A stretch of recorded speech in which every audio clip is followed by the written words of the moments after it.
एगो लड़का बोल रहा है सर अब तो हिस्ट्री खत्म कर दीजिए।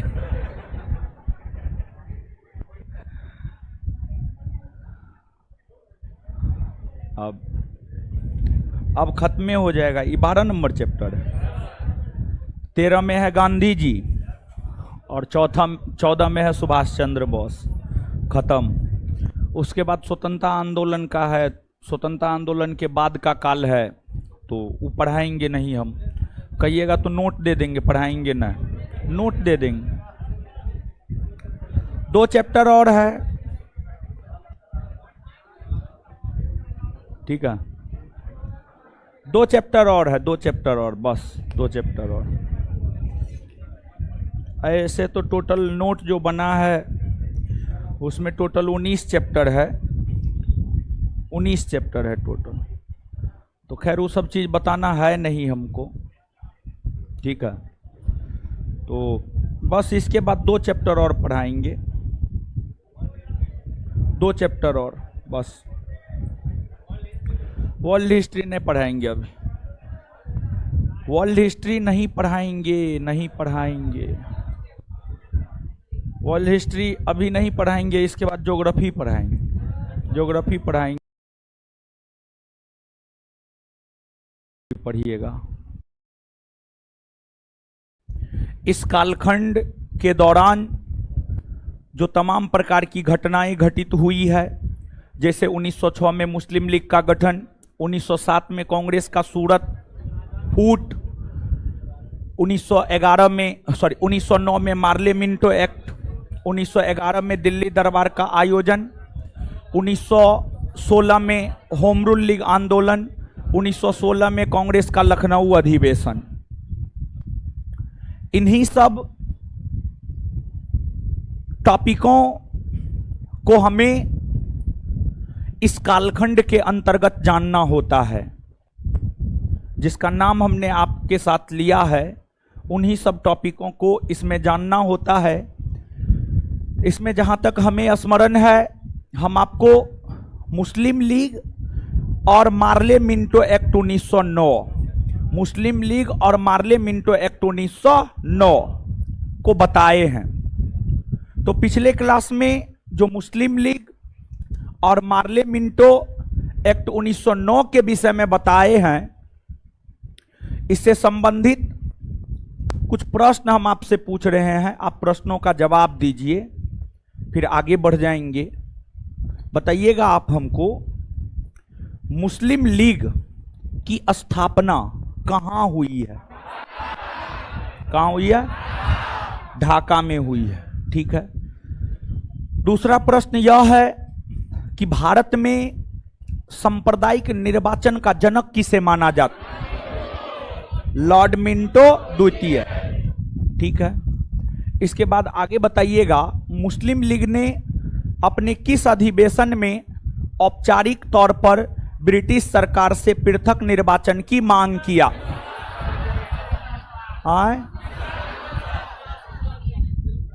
1908 के अमृतसर अधिवेशन। चलिए ठीक है, बहुत बढ़िया। इसके बाद आगे बताइएगा कि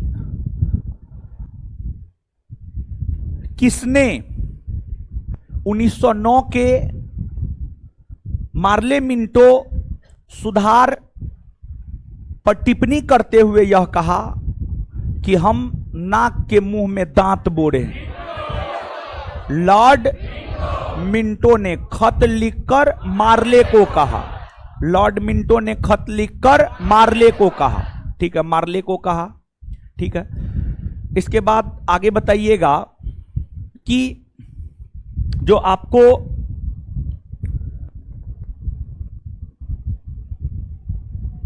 बंगाल विभाजन है, बंगाल का विभाजन किस आधार पर हुआ था? सांप्रदायिक आधार पर हुआ था। बिपिन चंद्र पाल किस विचारधारा के नेता है?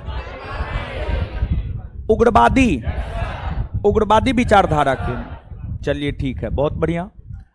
अब देखिए मुस्लिम लीग, देखिए जिस प्रकार से कांग्रेस का वार्षिक अधिवेशन लगभग प्रत्येक वर्ष उसकी स्थापना 1885 से लेकर 1947 ईस्वी तक हुआ।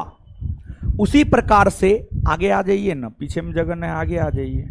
ठीक है, बैठिए जिस पे 4 गो है, बैठाइए, किसी पे बैठ जाइए।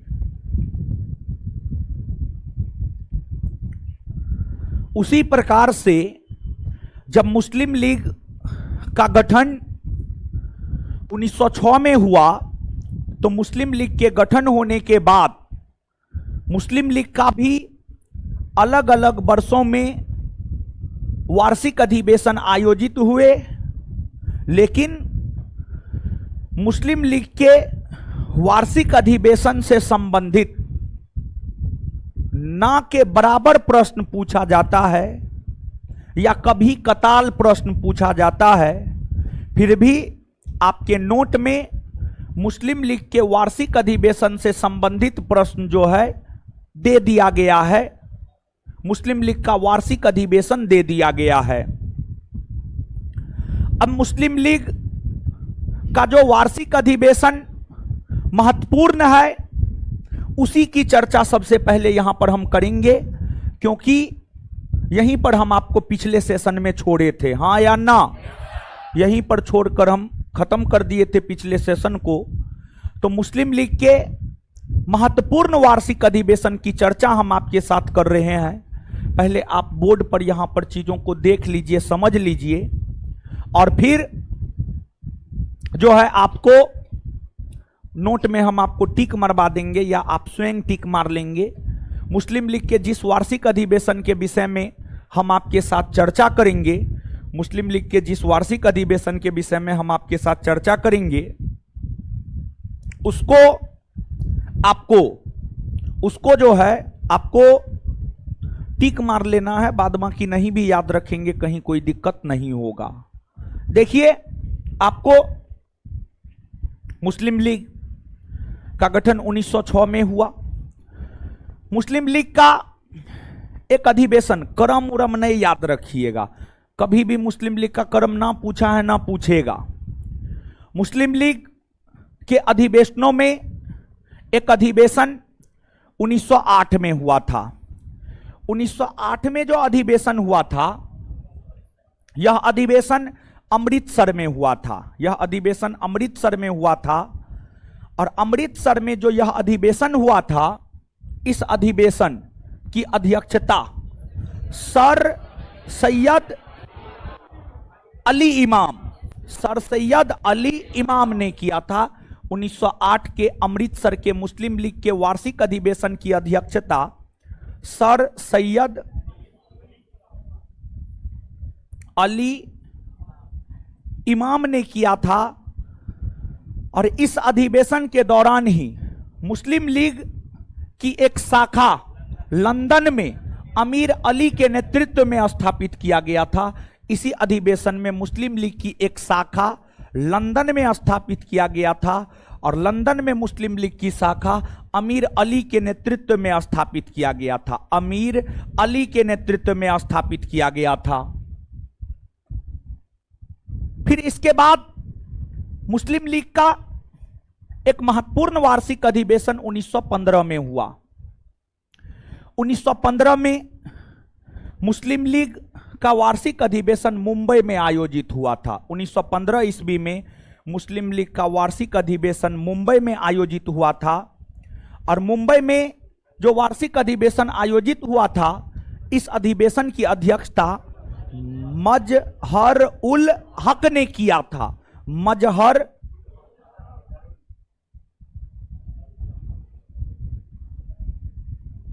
उल हक ने किया था। देखिए, यह अधिवेशन परीक्षा के लिहाज से क्यों महत्वपूर्ण है? परीक्षा के लिहाज से यह अधिवेशन इसलिए महत्वपूर्ण है क्योंकि कांग्रेस का वार्षिक अधिवेशन अलग शहर में होता था, मुस्लिम लीग का अलग शहर में। कांग्रेस का जैसे कलकत्ता में हो रहा है, तो मुस्लिम लीग का लाहौर में होता था। तो दोनों संगठनों का वार्षिक अधिवेशन अलग अलग शहरों में होता था। दोनों संगठनों का वार्षिक अधिवेशन अलग अलग शहरों में होता था, अलग अलग शहरों में होता था। लेकिन पहली बार 1915 ईस्वी में कांग्रेस और मुस्लिम लीग दोनों का वार्षिक अधिवेशन एक ही शहर में आयोजित हुआ।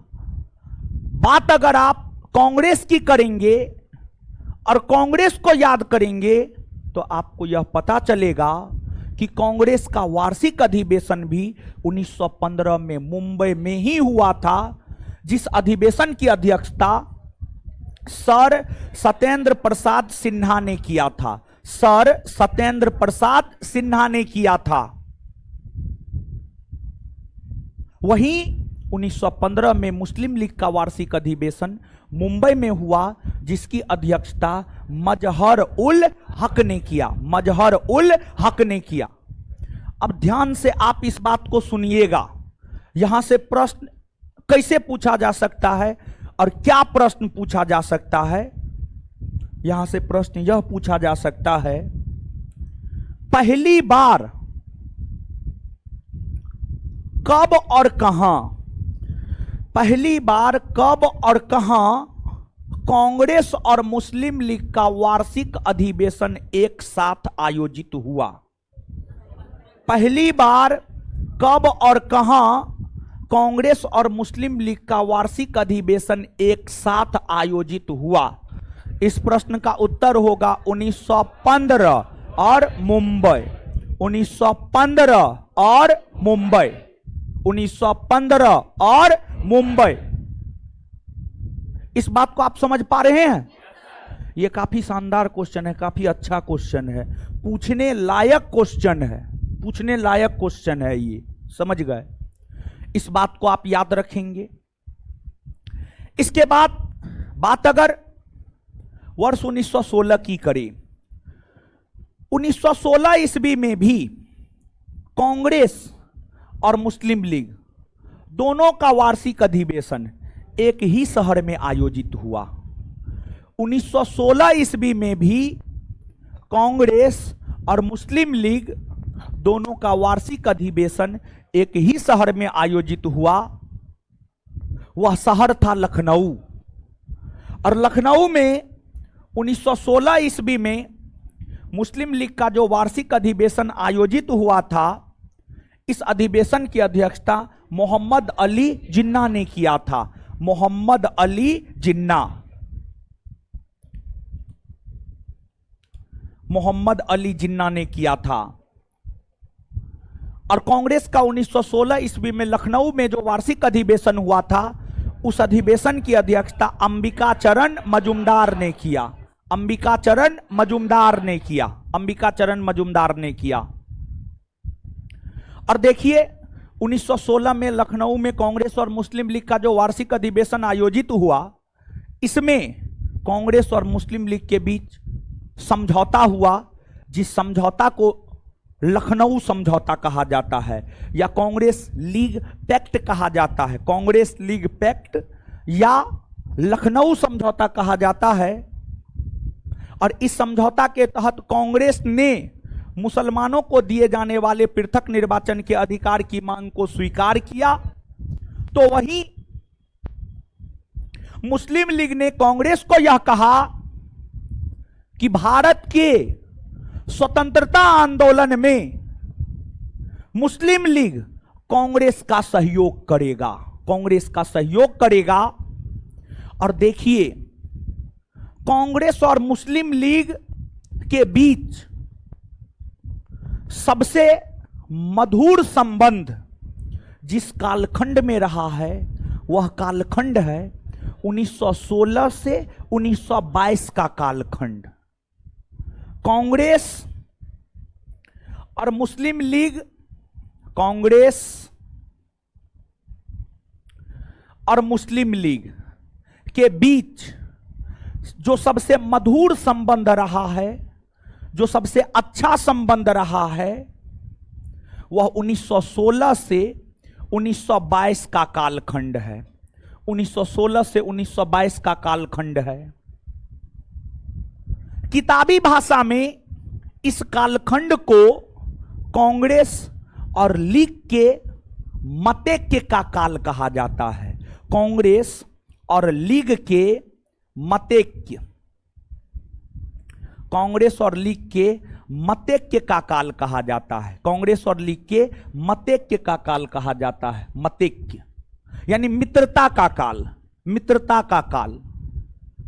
इस समय कंधा से कंधा मिलाकर कांग्रेस और मुस्लिम लीग, इस समय कंधा से कंधा मिलाकर कांग्रेस और मुस्लिम लीग एक दूसरे का सहयोग कर रहा था, एक दूसरे का सहयोग कर रहा था, एक दूसरे का सहयोग कर रहा था। इस समय के संदर्भ में हम बात कर रहे हैं। और मुस्लिम लीग की भी मजबूरी हो गई थी कांग्रेस का समर्थन करना। इस समय मुस्लिम लीग की मजबूरी कांग्रेस का समर्थन करना क्यों हो गया था? देखिए, इसी समय प्रथम विश्व युद्ध हुआ था। आप याद कीजिए, फर्स्ट वर्ल्ड वॉर 1914 से 1918। और प्रथम विश्व युद्ध के दौरान ब्रिटिशों ने तुर्की के खलीफा को अपमानित किया। और तुर्की के खलीफा पूरे विश्व जगत के मुसलमानों के खलीफा माने जाते थे। तो जब तुर्की के खलीफा को ब्रिटिशों ने अपमानित किया तो भारतीय मुसलमानों को लगा कि अंग्रेज तो हमारे प्रतिनिधि का अपमान कर रहा है। और जब अंग्रेज हमारे प्रतिनिधि का अपमान कर रहा है तो हमें अंग्रेजों का विरोध करना चाहिए। कांग्रेस तो पहले से अंग्रेज के विरोध में था ही, लेकिन जब प्रथम विश्व युद्ध के दौरान अंग्रेज ने तुर्की के खलीफा को अपमानित किया तो भारतीय मुसलमान भी अंग्रेजों के विरोध में आकर खड़ा हो गया। और फिर भारतीय मुसलमान और कांग्रेस दोनों एक दूसरे का सहयोग किया। दोनों कंधा से कंधा मिलाकर एक दूसरे के साथ काम किया और अंग्रेजी सरकार को चुनौती दिया, अंग्रेजी सरकार को चुनौती दिया। यह बात हुई। इसके बाद मुस्लिम लीग का जो अगला महत्वपूर्ण अधिवेशन है, मुस्लिम लीग का अगला महत्वपूर्ण अधिवेशन 1919 ईस्वी में अमृतसर में हुआ। 1919 ईस्वी में मुस्लिम लीग का जो अगला महत्वपूर्ण अधिवेशन अमृतसर में हुआ, यह जो अधिवेशन है, इस अधिवेशन की अध्यक्षता हकीम अजमल खां ने किया था। हकीम अजमल खां।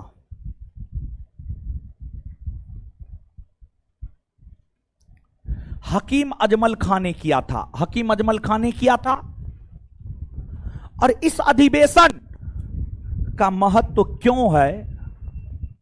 तो देखिए, इस्लाम धर्म में एक पर्व मनाया जाता है बकरीद। पिछले दिनों बकरीद मनाया गया है और बकरीद में जो है गाय की बलि दी जाती है। बकरी का तो बलि दिया ही जाता है, गाय की भी बलि दी जाती है, गौवध किया जाता है, गाय की हत्या की जाती है, गाय की भी बलि दी जाती है। तो मुस्लिम लीग ने 1919 के अपने अमृतसर अधिवेशन में बकरीद के अवसर पर जो गौ हत्या किया जाता था, उस गौ हत्या को निषिद्ध किया, अर्थात उस गौ हत्या पर प्रतिबंध लगाया, उस गौ हत्या पर प्रतिबंध लगाया। तो 1919 के मुस्लिम लीग के अमृतसर के वार्षिक अधिवेशन के दौरान बकरीद के अवसर पर होने वाले गौ हत्या पर प्रतिबंध लगाने संबंधी प्रस्ताव, प्रतिबंध लगाने संबंधी प्रस्ताव जो है आपको पारित किए गए। इसके बाद मुस्लिम लीग का जो अगला महत्वपूर्ण वार्षिक अधिवेशन है, मुस्लिम लीग का जो अगला महत्वपूर्ण वार्षिक अधिवेशन है, वह है आपको 1930 का इलाहाबाद अधिवेशन। इलाहाबाद ही होगा, देखिए तो इलाहाबाद, हाँ इलाहाबाद, हाँ, जिसको आज प्रयागराज कहते हैं। 1930 का इलाहाबाद अधिवेशन, और जो 1930 ईस्वी में मुस्लिम लीग का वार्षिक अधिवेशन इलाहाबाद में हुआ था, इस अधिवेशन की अध्यक्षता मोहम्मद इकबाल ने किया था। किसने किया था? मोहम्मद इकबाल ने किया था। मोहम्मद इकबाल ने किया था।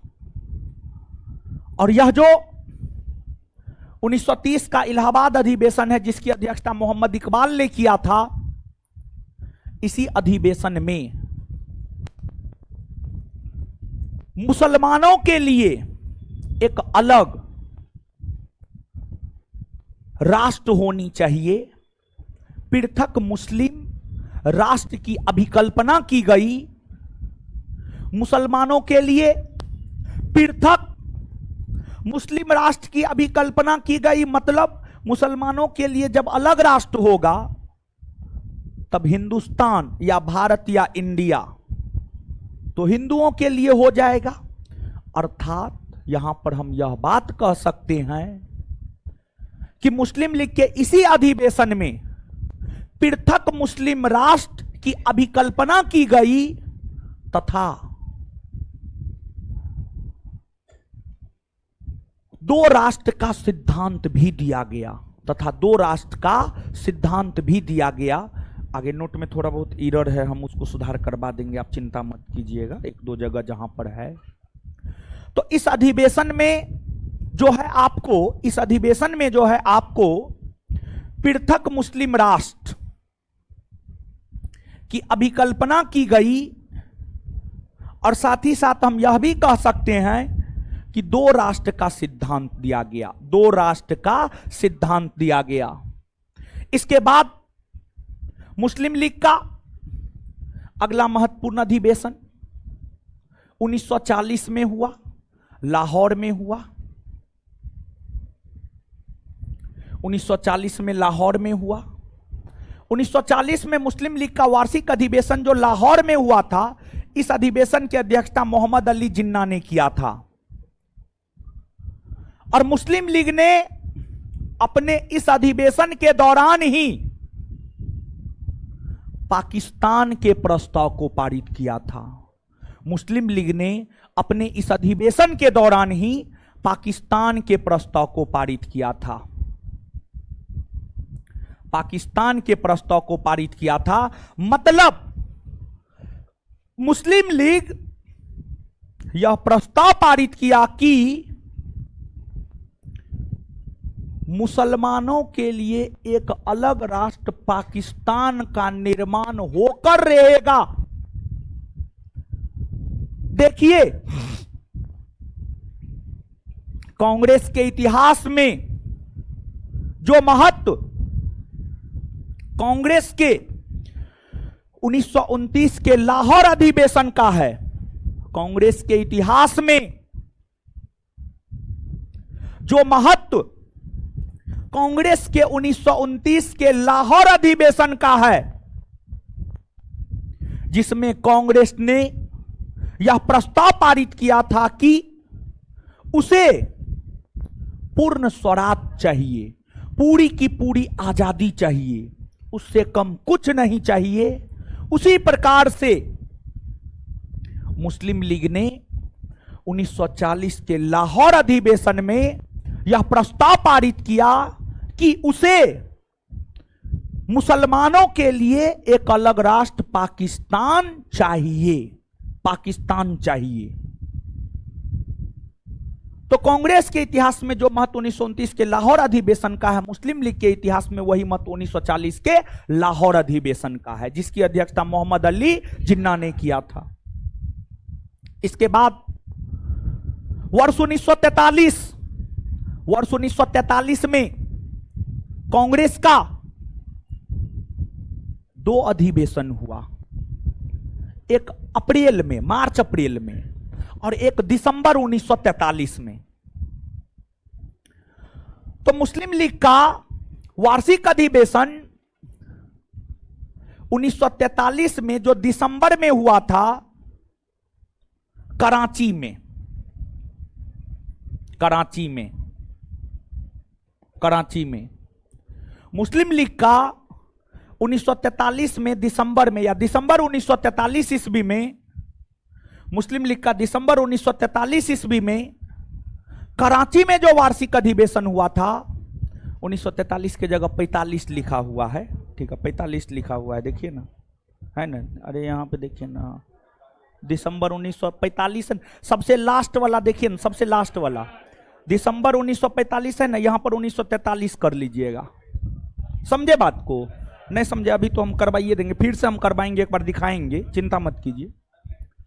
इस अधिवेशन की भी अध्यक्षता मोहम्मद अली जिन्ना ने ही किया था, और इस अधिवेशन के दौरान ही मुस्लिम लीग ने एक नारा दिया था, बांटो और छोड़ो, बांटो और छोड़ो,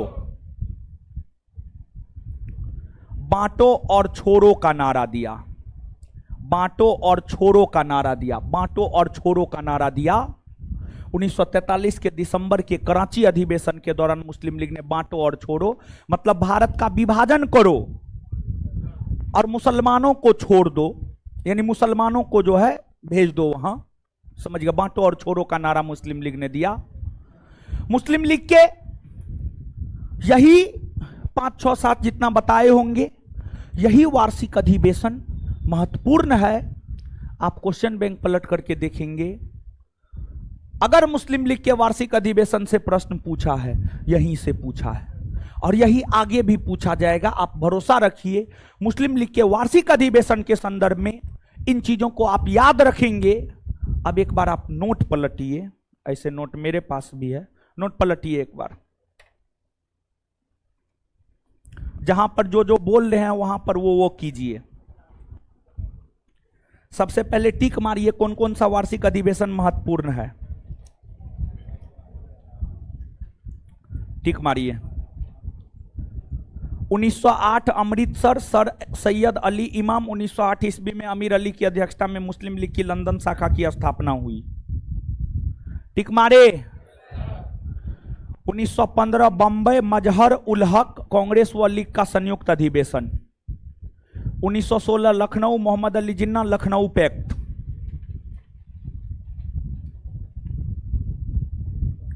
1919 अमृतसर हकीम अजमल खान बकरीद के अवसर पर गौवध निषिद्ध का प्रस्ताव पारित, यानी गौवध प्रतिबंध का प्रस्ताव पारित।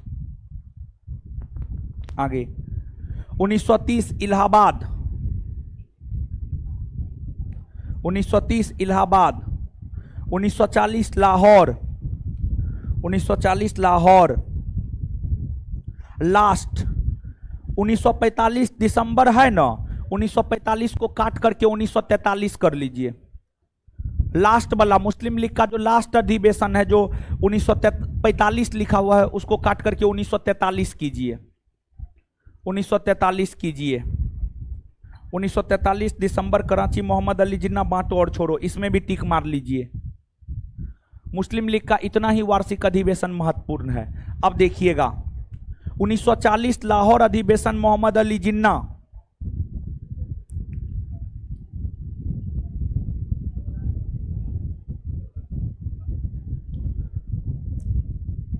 1940 लाहौर अधिवेशन मोहम्मद अली जिन्ना। दो राष्ट्र का सिद्धांत कौमा कौमा कौमा पाकिस्तान का प्रस्ताव पारित किया गया, कौमा पाकिस्तान का प्रस्ताव पारित किया गया, कौमा पाकिस्तान का प्रस्ताव पारित किया गया, कौमा पाकिस्तान का प्रस्ताव पारित किया गया, कौमा पाकिस्तान का प्रस्ताव पारित किया गया। देखिए 1930 में जो इलाहाबाद में वार्षिक अधिवेशन हुआ था, इसमें जो दो राष्ट्र का सिद्धांत प्रतिपादित किया गया था वो अस्पष्ट था, समझ, वो अस्पष्ट था, इसलिए यहां पर नहीं भी लिखिएगा तो कहीं कोई दिक्कत नहीं है आपको, समझ गए? तो बात समझ में आ गया ना? तो इतना है, तो इतना को जो है आप याद रख लीजिएगा। तो अब जो है एक बार इसको देख लीजिए, मतलब एक बार मेरे साथ आप इसको याद कर लीजिए। पेन दीजिए, तो ये लड़की पेन दीजिए।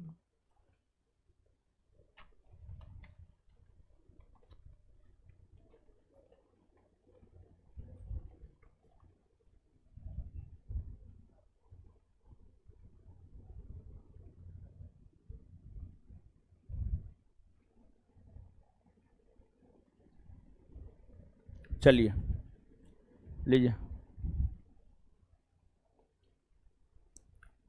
आ जाइए, एक मिनट में याद कर लेते हैं।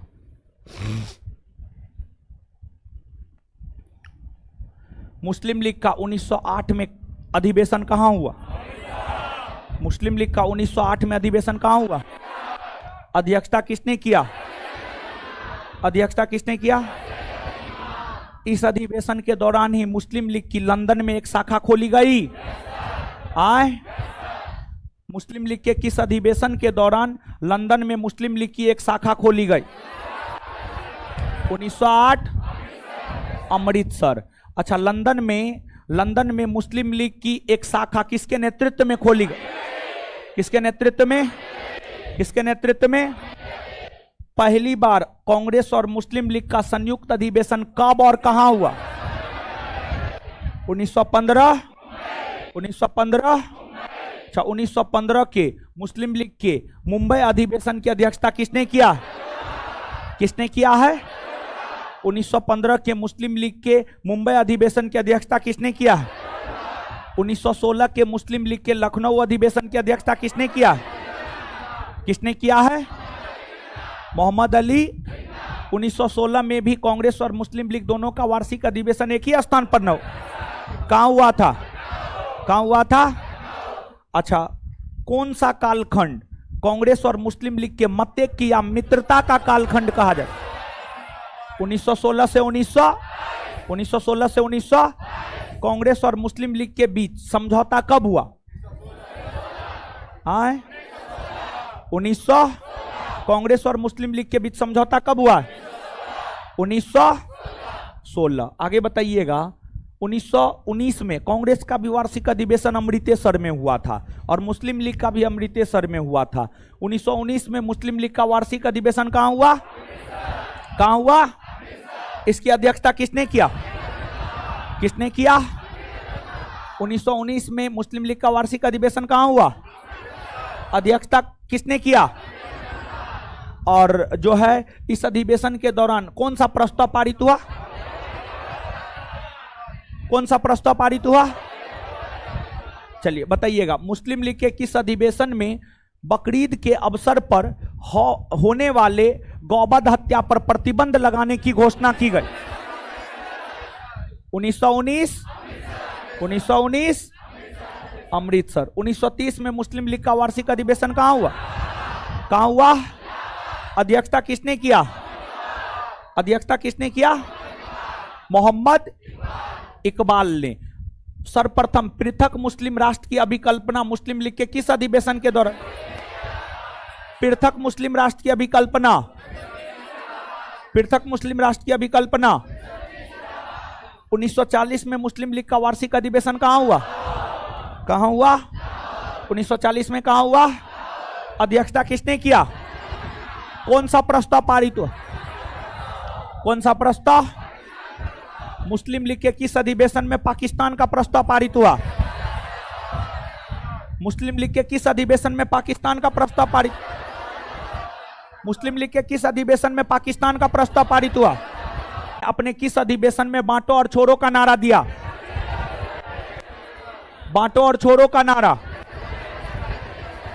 1943 के कराची अधिवेशन। 1943 के कराची अधिवेशन की अध्यक्षता किसने किया है? याद हुआ? पक्का? दूगो क्वेश्चन का जवाब दीजिए। ब्लैक शर्ट खड़ा हो जाइए। हाँ, ब्लैक शर्ट खड़ा हो। बताइए, कोई नहीं बोलिएगा। देखिए, सब लोग तो जवाब दे ही दीजिएगा। इसी को इसलिए उठाए हैं, सो रहा था। ठीक है, सो रहा था, तो इसलिए इसको उठाए। आप लोग जवाब मत दीजिएगा। पहली बार कब कांग्रेस और मुस्लिम लीग का वार्षिक अधिवेशन एक साथ आयोजित हुआ? 1915 में। कहां? अध्यक्षता कौन किया था मुस्लिम लीग का?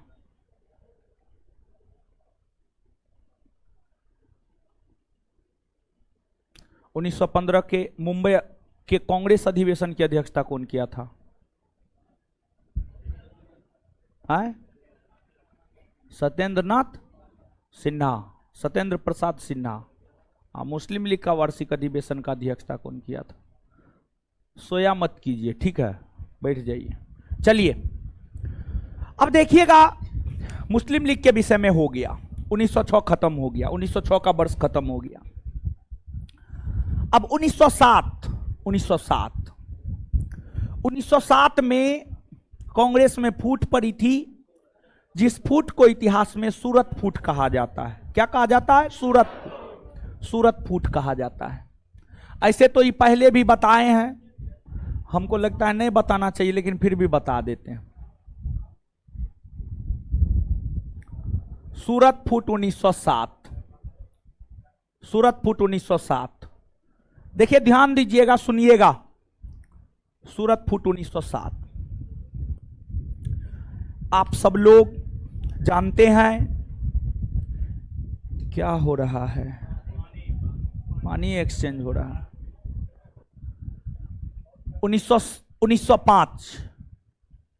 1905 में आप सब लोग जानते हैं कि बंगाल का विभाजन हुआ, बंगाल का विभाजन हुआ। और 1905 में जब बंगाल का विभाजन हुआ तो बंगाल विभाजन के खिलाफ स्वदेशी आंदोलन चलना प्रारंभ हुआ। स्वदेशी आंदोलन का तौर तरीका कांग्रेस का अध्यक्ष निर्धारित करता था। जो कांग्रेस का अध्यक्ष बनता था वही स्वदेशी आंदोलन चलने के तौर तरीका को निर्धारित करता था।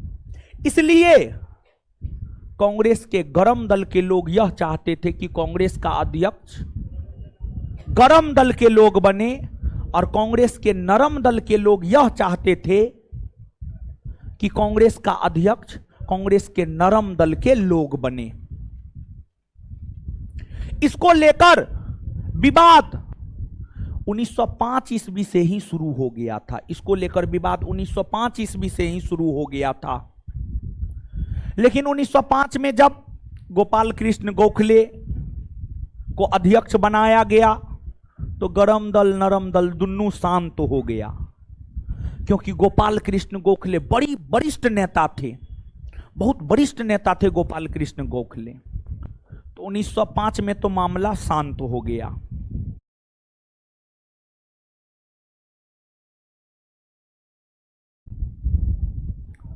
सूरत फूट 1907, सूरत फूट 1907। देखिए, ध्यान दीजिएगा, सुनिएगा। सूरत फूट 1907 आप सब लोग जानते हैं क्या हो रहा है? पानी एक्सचेंज हो रहा है।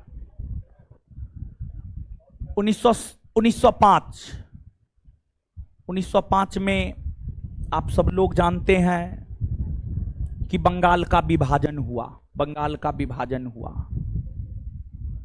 और 1905 में जब बंगाल का विभाजन हुआ तो बंगाल विभाजन के खिलाफ स्वदेशी आंदोलन चलना प्रारंभ हुआ। स्वदेशी आंदोलन का तौर तरीका कांग्रेस का अध्यक्ष निर्धारित करता था। जो कांग्रेस का अध्यक्ष बनता था वही स्वदेशी आंदोलन चलने के तौर तरीका को निर्धारित करता था। इसलिए कांग्रेस के गरम दल के लोग यह चाहते थे कि कांग्रेस का अध्यक्ष गरम दल के लोग बने, और कांग्रेस के नरम दल के लोग यह चाहते थे कि कांग्रेस का अध्यक्ष कांग्रेस के नरम दल के लोग बने। इसको लेकर विवाद 1905 ईस्वी से ही शुरू हो गया था। इसको लेकर विवाद 1905 ईस्वी से ही शुरू हो गया था। लेकिन 1905 में जब गोपाल कृष्ण गोखले को अध्यक्ष बनाया गया तो गरम दल नरम दल दुन्नू शांत हो गया, क्योंकि गोपाल कृष्ण गोखले बड़ी वरिष्ठ नेता थे, बहुत वरिष्ठ नेता थे गोपाल कृष्ण गोखले। तो 1905 में तो मामला शांत हो गया। 1905 के बाद वर्ष 1906 आया।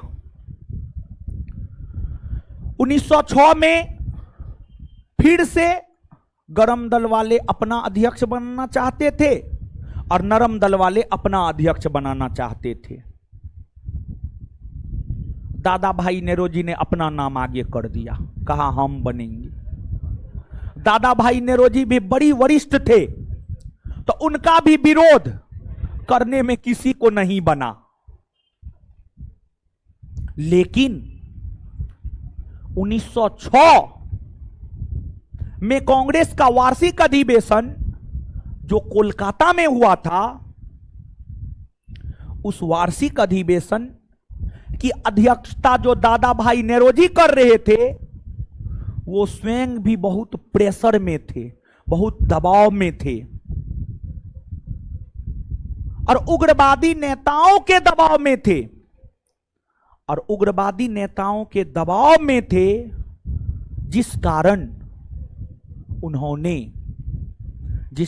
उन्होंने कांग्रेस के मंच से खुले तौर पर पहली बार स्वराज शब्द का प्रयोग किया।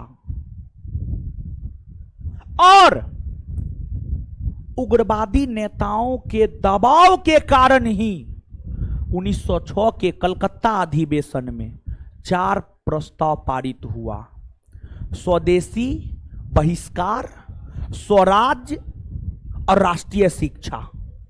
ध्यान से सुनिएगा, 1906 के कांग्रेस के कलकत्ता अधिवेशन की अध्यक्षता भले दादा भाई नेरोजी कर रहे थे, लेकिन वे उग्रवादियों के दबाव में थे, दबाव में थे। और उग्रवादियों के दबाव के कारण ही दादा भाई नेरोजी ने 1906 के कलकत्ता अधिवेशन में कांग्रेस के मंच से स्वराज शब्द का प्रयोग किया तथा 4 प्रस्ताव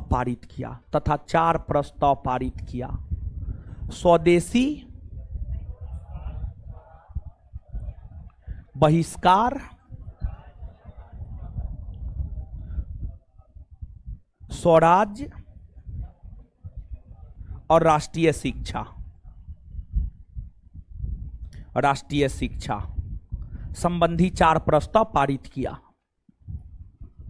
आपसे पूछा जाता है यह प्रश्न, कांग्रेस ने अपने किस अधिवेशन में स्वदेशी, बहिष्कार, स्वराज और राष्ट्रीय शिक्षा संबंधी प्रस्ताव पारित किया? तो उत्तर हो जाएगा 1906 का कलकत्ता अधिवेशन। स्वदेशी प्रस्ताव के अंतर्गत यह कहा गया कि स्वदेशी वस्तुओं के उपयोग पर बल दिया जाएगा। स्वदेशी वस्तुओं के उपयोग पर बल दिया जाएगा, मतलब जो देसी वस्तु है, जो भारत में निर्मित वस्तु है, उसके उपयोग पर बल दिया जाएगा। और बहिष्कार के अंतर्गत कहा गया कि विदेशी वस्तुओं का बहिष्कार करेंगे, अंग्रेजों के वस्तुओं का बहिष्कार करेंगे। और स्वराज के अंतर्गत कहा गया कि भारत है तो भारत में भारतीयों का शासन होना चाहिए। और राष्ट्रीय शिक्षा के अंतर्गत कहा गया कि ब्रिटिश अपने फायदा के मुताबिक भारतीयों को शिक्षित करता था। तो राष्ट्रीय शिक्षा के अंतर्गत कहा गया नहीं, ब्रिटिश पद्धति से भारतीयों को शिक्षित नहीं किया जाएगा, बल्कि भारतीयों को भारतीय राष्ट्रीय शिक्षा पद्धति के तहत शिक्षित किया जाएगा। जब ये प्रस्ताव पारित हुए तो उग्रवादियों को लगा कि हमारा जो डिमांड था वो तो पूरा हुआ हद तक।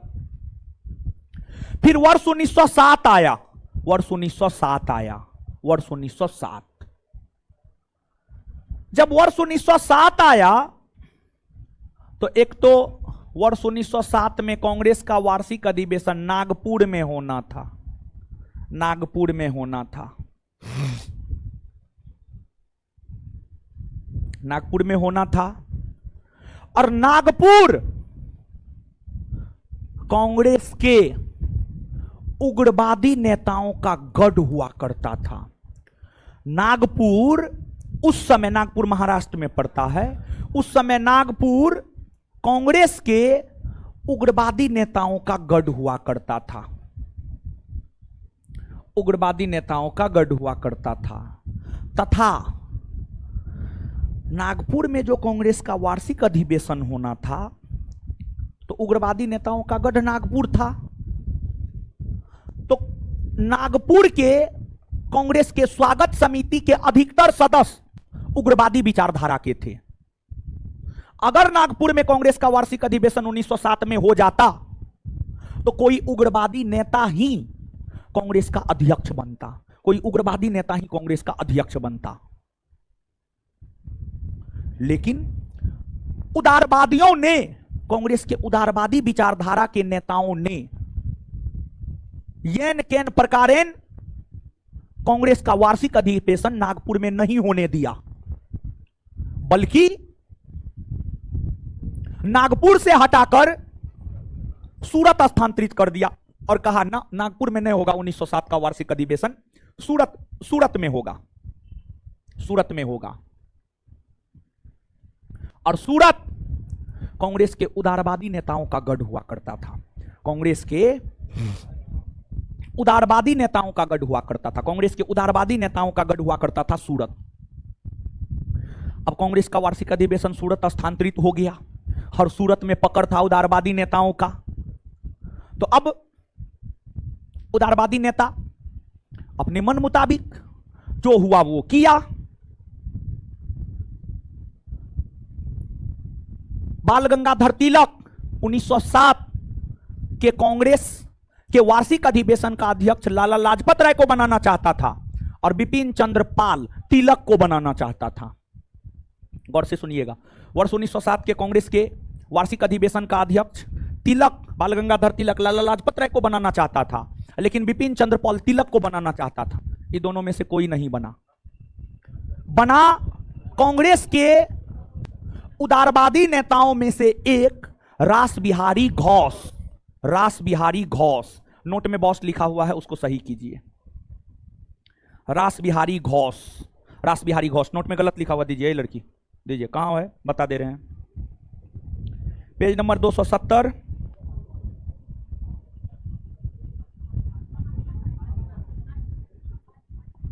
एक दो तीन चार पांच छः सात आठ, आठवां पॉइंट, पेज नंबर 270, आठवां पॉइंट, पेज नंबर 270, आठवां पॉइंट, पेज नंबर 270, आठवां पॉइंट। आठवां पॉइंट में है, सूरत के कांग्रेस अधिवेशन 1907 में उदारवादियों ने पुनः एक बार कूटनीतिक चाल के द्वारा अपने ग्रुप के व्यक्ति रास बिहारी घोष को अध्यक्ष चयनित करवा दिया। बॉस को काट करके घोष कर लीजिए, बॉस को काट करके घोष कीजिए, बॉस को काट करके घोष कीजिए, घोष कर लिए, चलिए कर लीजिए आप भी, ठीक है, बॉस को काट करके घोष कर लीजिए, कर लिए, चलिए।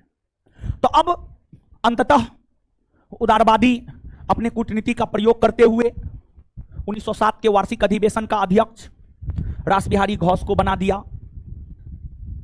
इसके बाद कांग्रेस के जो उग्रवादी नेता थे वे कांग्रेस के उदारवादी नेताओं को लेकर नारेबाजी की, सभा स्थल पर नारेबाजी किया, विरोध किया। लेकिन इसके बावजूद कांग्रेस का वार्षिक अधिवेशन इसलिए यहां हो गया क्योंकि अंग्रेजों का साथ कांग्रेस के उदारवादियों के साथ था। जब सूरत में हो रहे कांग्रेस के 1907 के वार्षिक अधिवेशन के विषय में अंग्रेजी सरकार की पुलिस को पता चला कि हंगामा हो रहा है सभा स्थल पर, तो अंग्रेजी सरकार की पुलिस वहां पहुंची और उग्रवादियों को सभा स्थल से बाहर कर दिया। उग्रवादियों को सभा स्थल से बाहर कर दिया, यानी लाल बाल पाल, अरविंद घोष को सभा स्थल से बाहर कर दिया और कांग्रेस के उग्रवादी नेताओं पर राजद्रोह का आरोप लगाया और उसे जेल भेज दिया। कांग्रेस के सभी प्रमुख उग्रवादी नेताओं को जो है जेल भेज दिया। और बाल गंगाधर तिलक 1908 से 1914 ईस्वी तक मांडले जेल बर्मा में लगभग 6 वर्ष तक रहे। उस दौरान ही उन्होंने गीता रहस्य नामक पुस्तक की रचना की थी। गीता रहस्य नामक पुस्तक की भी जो है आपको रचना की थी। तो ये कांग्रेस के 1907 का सूरत फूट है। यहां पर मैक्सिमम बात तो आपको याद ही होगा, क्योंकि हम आपको पहले भी बता चुके हैं, मैक्सिमम बात आपको याद होगा। तो यहां पर बता दीजिए कि जो है आपको कांग्रेस में पहली बार फूट कब पड़ी है? 1907 सूरत। 1907 के सूरत अधिवेशन की अध्यक्षता कौन किया? रास बिहारी। कांग्रेस के मन से पहली बार स्वराज शब्द का प्रयोग कब किया? 1906 में। किसने किया? दादा भाई। अच्छा एक बात बताइएगा, 1907 में कांग्रेस का वार्षिक अधिवेशन होना कहां था? हुआ कहां? सूरत में हुआ। इसके बाद आगे बताइएगा, कांग्रेस ने अपने किस अधिवेशन में स्वदेशी बहिष्कार, स्वराज और राष्ट्रीय शिक्षा संबंधी प्रस्ताव पारित किया? 1906 का कलकत्ता अधिवेशन। इसके बाद आगे क्या है? मार्ले मिंटो सुधार पहले भी बताए हैं, आगे पॉलिटी में भी बताए हैं, यहां पर बताने की कोई जरूरत नहीं है। इसके बाद आगे है दिल्ली दरबार बताना होगा जी। दिल्ली दरबार तो हमको नहीं लगता है बताने की जरूरत है, लेकिन फिर भी बता देते हैं। मार्ले मिंटो तो पहले भी लास्ट क्लास में भी बताए हैं। दिल्ली दरबार थोड़ा सा बता देते हैं। और उसके बाद क्या है? लखनऊ पैक्ट। और उसके बाद है होम रूल लीग आंदोलन। हम चाहते हैं जल्दी क्रांतिकारी आंदोलन पर आए। ये सब पहले बता चुके हैं कहीं ना कहीं, ठीक है, कहीं ना कहीं बता चुके हैं, समझे, हर चीज बता चुके हैं। खैर सुनिए,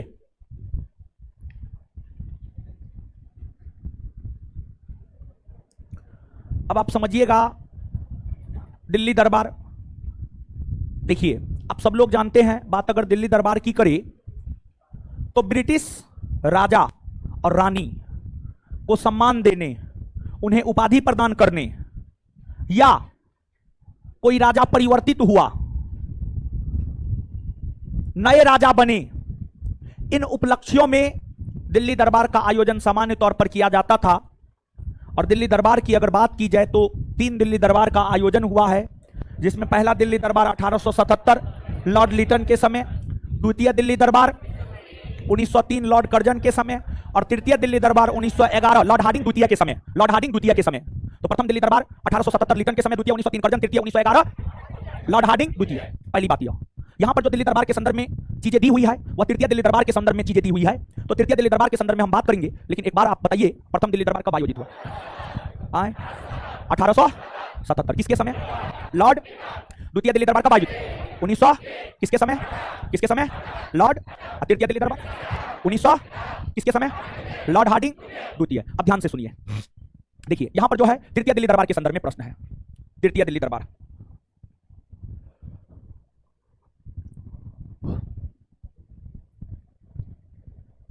देखिए 1910-11 के समय ब्रिटेन के राजा हुआ करते थे जॉर्ज पंचम, और महारानी हुआ करती थी महारानी मैरी।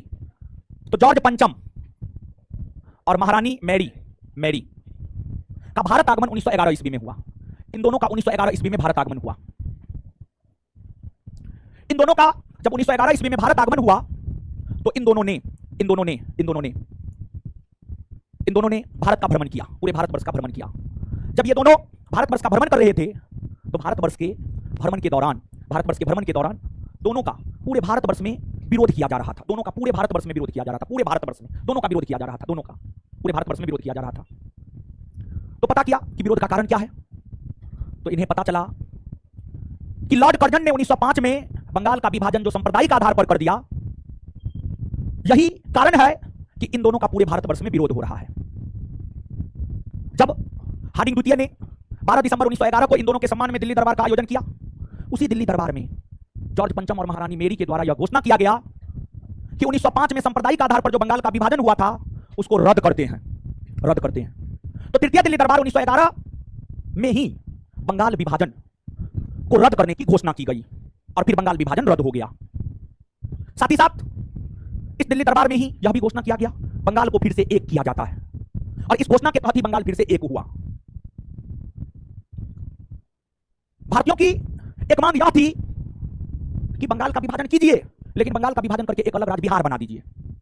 तो जॉर्ज पंचम को भारतीयों के इस मांग के विषय में पता चला, तो जॉर्ज पंचम ने यह भी घोषणा किया कि बंगाल का फिर से विभाजन होगा और भारतीयों की मांग के अनुसार बंगाल से एक अलग प्रांत बिहार का गठन किया जाएगा और इस तृतीय दिल्ली दरबार की घोषणा के तहत ही बंगाल से एक अलग प्रांत बिहार का गठन किया गया। और इसी दिल्ली दरबार में यह भी घोषणा किया गया कि भारत की राजधानी कोलकाता के बजाय दिल्ली को बनाया जाएगा और इसी घोषणा के तहत भारत की राजधानी 1 अप्रैल 1912 ईस्वी से दिल्ली बनी, तब से लेकर आज तक भारत की राजधानी दिल्ली बनी हुई है। फिर से इस बात को सुनिएगा, तृतीय दिल्ली दरबार 1911 में कई प्रकार की घोषणाएं हुई। पहला, बंगाल विभाजन को रद्द किया गया। दूसरा, बंगाल को पुनर्गठित किया गया। तीसरा, बंगाल का पुनर्विभाजन किया गया। चौथा, बंगाल से एक अलग प्रांत बिहार का गठन किया गया। पांचवा, भारत की राजधानी कलकत्ता के बजाय दिल्ली को बनाया गया। छठा, दिल्ली 1 अप्रैल 1912 से भारत की राजधानी बनी। ये सभी दिल्ली दरबार 1911 के प्रावधान थे और ये सभी बात आपसे पूछा जाता है, तो ये सभी बात आपसे पूछा जाता है, तो इन सभी बातों को आप याद रखिएगा, ठीक है। तो ये दिल्ली दरबार के विषय में हुआ। दिल्ली दरबार के बाद आगे है लखनऊ पैक्ट 1916। लखनऊ पैक्ट 1916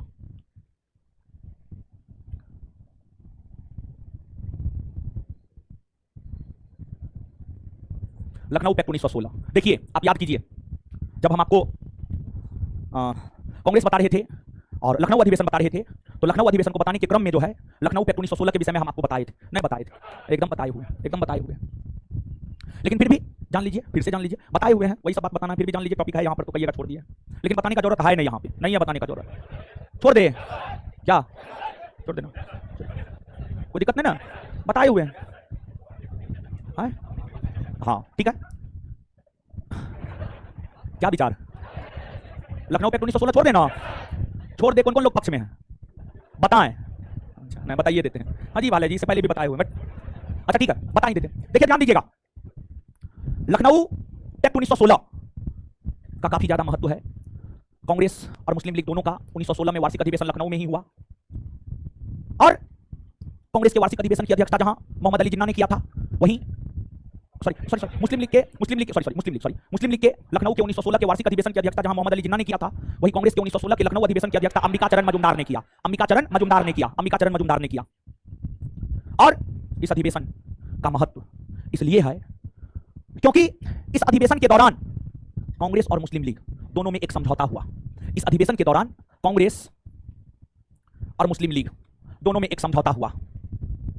दोनों में क्या समझौता हुआ और दोनों में समझौता किसने करवाया? तो कांग्रेस और मुस्लिम लीग दोनों में समझौता मोहम्मद अली जिन्ना बाल गंगाधर तिलक और एनी बेसेंट के प्रयास से, मोहम्मद अली जिन्ना बाल गंगाधर तिलक और एनी बेसेंट के प्रयास से कांग्रेस और मुस्लिम लीग दोनों में 1916 के लखनऊ अधिवेशन के दौरान समझौता हुआ।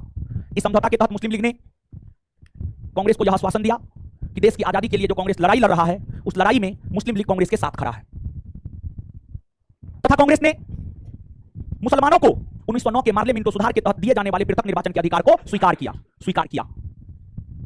ये जो दोनों के बीच समझौता हुआ है, कुछ बात इसने स्वीकार किया, कुछ बात इसने स्वीकार किया, इसी को कांग्रेस लीग समझौता या कांग्रेस लीग पैक्ट या लखनऊ समझौता कहा जाता है।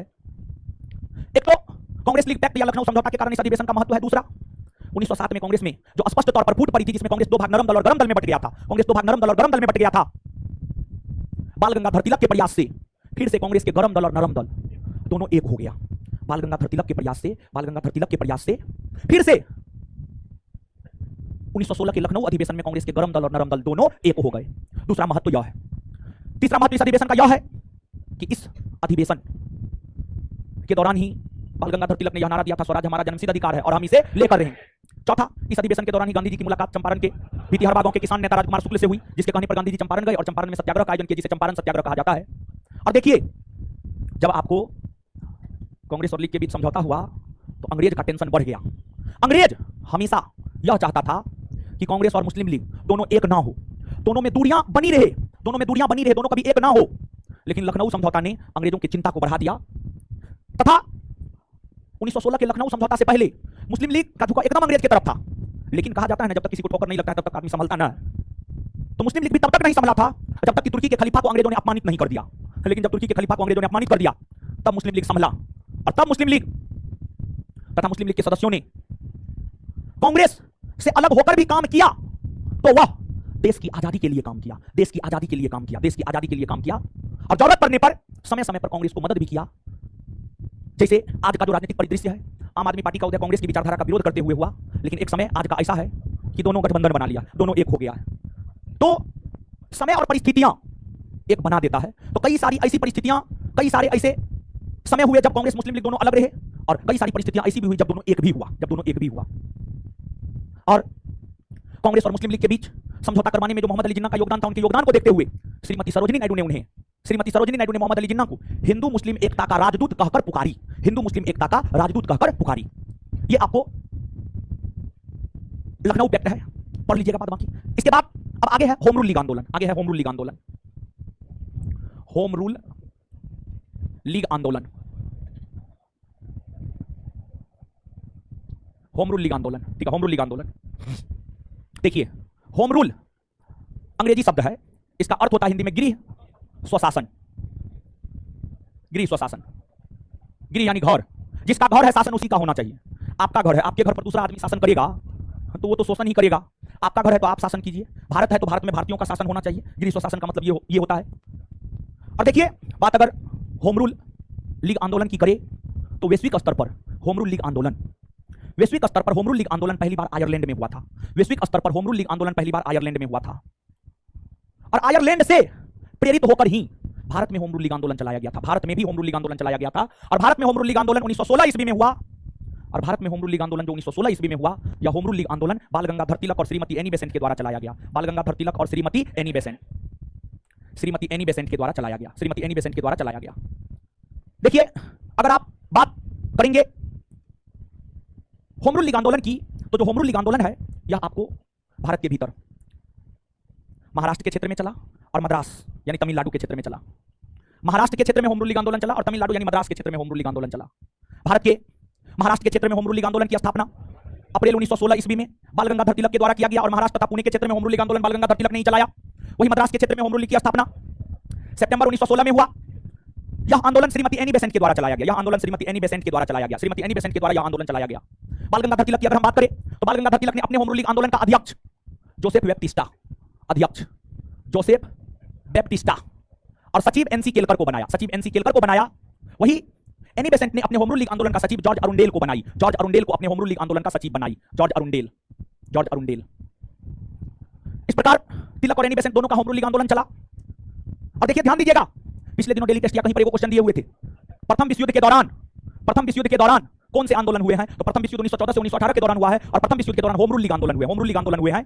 और जो होम रूल लीग आंदोलन है, तिलक और एनी बेसेंट दोनों ने अलग अलग होम रूल लीग आंदोलन चलाने का काम किया, लेकिन बाद के वर्षों में जाकर दोनों का होम रूल लीग आंदोलन एक हो गया। और बाद के वर्षों में 1920 ईस्वी में गांधी जी ने होम रूल लीग आंदोलन की अध्यक्षता स्वीकार की, और 1920 ईस्वी में all India Home Rule League का नाम बदल करके स्वराज सभा कर दिया गया। 1920 ईस्वी में all India Home Rule League का नाम बदल करके स्वराज सभा कर दिया गया। और देखिए, एनी बेसेंट को जो भारत के स्वतंत्रता आंदोलन में लोकप्रियता मिली है वह इसी होम रूल लीग आंदोलन से मिली है। इसी होम रूल लीग आंदोलन से एनी बेसेंट को भारत के स्वतंत्रता आंदोलन में लोकप्रियता मिली है। और जब मद्रास के क्षेत्र में होम रूल लीग आंदोलन काफी जोर शोर से चलने लगा, तो फिर होम रूल लीग आंदोलन के कार्यकर्ताओं को, नेताओं को गिरफ्तार किया जाने लगा। इसी क्रम में Shrimati Annie Besant, VP Wadia जैसे होम रूल लीग आंदोलन के अग्रिम पंक्ति के नेताओं को 1917 ईस्वी में गिरफ्तार कर लिया गया। और जब श्रीमती एनी बेसेंट को 1917 ईस्वी में गिरफ्तार कर लिया गया, तो फिर उनकी गिरफ्तारी की आलोचना करते हुए सुब्रमण्यम अय्यर ने अंग्रेजी सरकार द्वारा दी गई सर की उपाधि को वापस लौटा दिया। यानी जैसे आपको रविन्द्रनाथ टैगोर को अंग्रेजी सरकार ने सर और नाइटहुड की उपाधि दिया था, जलियांवाला बाग हत्याकांड के कारण रविन्द्रनाथ टैगोर ने सर और नाइटहुड की उपाधि अंग्रेजी सरकार को वापस लौटा दिया था। उसी प्रकार से जब होम रूल लीग आंदोलन के दौरान श्रीमती एनी बेसेंट को गिरफ्तार कर लिया गया, तो एनी बेसेंट की गिरफ्तारी के विरोध में सुब्रमण्यम अय्यर ने सर की उपाधि वापस लौटा दी। और कहा जाता है कि अगस्त 1917 में एक मॉन्टेग्यू घोषणा आई, जिसे अगस्त घोषणा भी कहा जाता है। जिस अगस्त घोषणा में यह कहा गया था कि ब्रिटिश सरकार धीरे धीरे भारत में उत्तरदायी सरकार का निर्माण करेगी। जब अगस्त घोषणा 1917 में आई, तो उस अगस्त घोषणा के कारण श्रीमती एनी बेसेंट ने अपने आप को होम रूल लीग आंदोलन से अलग कर ली, और श्रीमती एनी बेसेंट अपने आप को होम रूल लीग आंदोलन से अलग कर ली तथा बाल गंगाधर तिलक को वैलेंटाइन सिरोल ने भारतीय अशांति का जनक कहा था। बाल गंगाधर तिलक उस पर केस किया हुआ था और उस केस की परिधि में बाल गंगाधर तिलक 1918 में लंदन चले गए। तो हुआ ये कि अगस्त घोषणा के कारण एनी बेसेंट अपने आप को होम रूल लीग आंदोलन से अलग कर ली और वैलेंटाइन के केस के संदर्भ में तिलक लंदन चले गए। तो होम रूल लीग आंदोलन के जो प्रमुख नेता थे वे होम रूल लीग आंदोलन से अलग हो गए। तो स्वाभाविक सी बात है, होम रूल लीग आंदोलन बिना किसी परिणाम का समाप्त हो गया। होम रूल लीग आंदोलन बिना किसी परिणाम का समाप्त हो गया। यही होम रूल लीग आंदोलन है। होम रूल लीग आंदोलन के विषय में आप याद रखिएगा। आइए मेरे साथ याद कीजिए। चलिए, पहली बात, वैश्विक स्तर पर सर्वप्रथम होम रूल लीग आंदोलन कहां चला था? वैश्विक स्तर पर सर्वप्रथम होम रूल लीग आंदोलन कहां चला था? भारत में कब चला है? 1900। भारत में कब चला है? 1900। किसके नेतृत्व में? तिलक और महाराष्ट्र में होम रूल लीग आंदोलन किसने चला? महाराष्ट्र में बाल गंगाधर तिलक, महाराष्ट्र में, और इसके बाद मद्रास में। अच्छा, तिलक ने अपने होम रूल लीग आंदोलन का अध्यक्ष किसे बनाया? Joseph Baptista. तिलक ने अपने होम रूल लीग आंदोलन का अध्यक्ष किसे बनाया? सचिव एनसी केलकर। सचिव, फिर से, तिलक ने अपने होम रूल लीग आंदोलन का अध्यक्ष किसे बनाया? तिलक ने किसे बनाया? सचिव किसे बनाया? चलिए, इसके बाद आगे बताइएगा। एनी बेसेंट ने अपने होम रूल लीग आंदोलन का सचिव किसे बनाया? George Arundale. किसे बनाया? और किस घोषणा के कारण एनी बेसेंट ने अपने आप को होम रूल लीग आंदोलन से अलग कर लिया? अगस्त घोषणा 1917। किस घोषणा के कारण एनी बेसेंट ने अपने आप को होम रूल लीग आंदोलन से अलग कर लिया? अगस्त घोषणा 1900। और होम रूल लीग आंदोलन बिना किसी परिणाम का समाप्त हुआ। होम रूल लीग आंदोलन का आगे चलकर 1920 में क्या नाम रखा गया? स्वराज सभा। क्या नाम रखा गया? स्वराज। बात क्लियर हुआ? याद हो गया ना? अब नीचे से लिखिए तो एक आध को पॉइंट लिखिएगा नोट में जल्दी से। 1920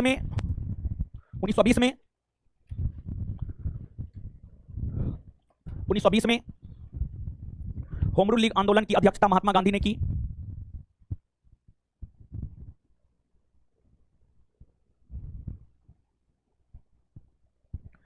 में होम रूल लीग आंदोलन की अध्यक्षता महात्मा गांधी ने की तथा 1920 ईस्वी में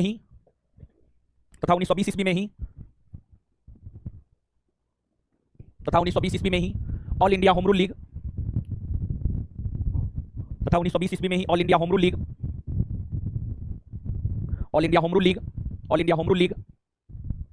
का नाम बदलकर स्वराज सभा रख दिया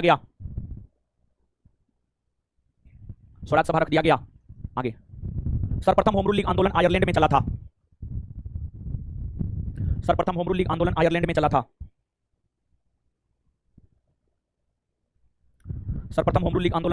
था। बाल गंगाधर तिलक ने अपने होम रूल लीग आंदोलन का अध्यक्ष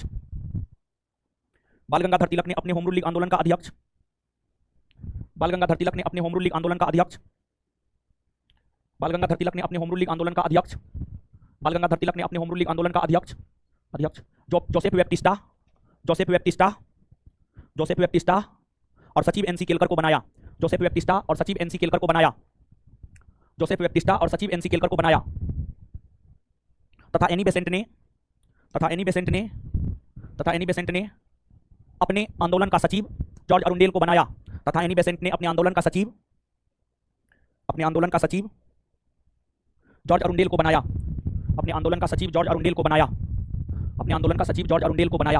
जॉर्ज अरुंडेल को बनाया।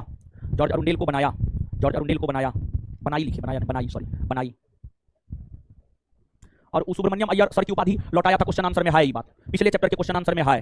ठीक है, 83, 84, 85 नंबर क्वेश्चन है अंदाज, उसी में से कोई नंबर क्वेश्चन है। ठीक है, चलिए अब इसके बाद आगे देखेंगे तो आगे है क्रांतिकारी आंदोलन।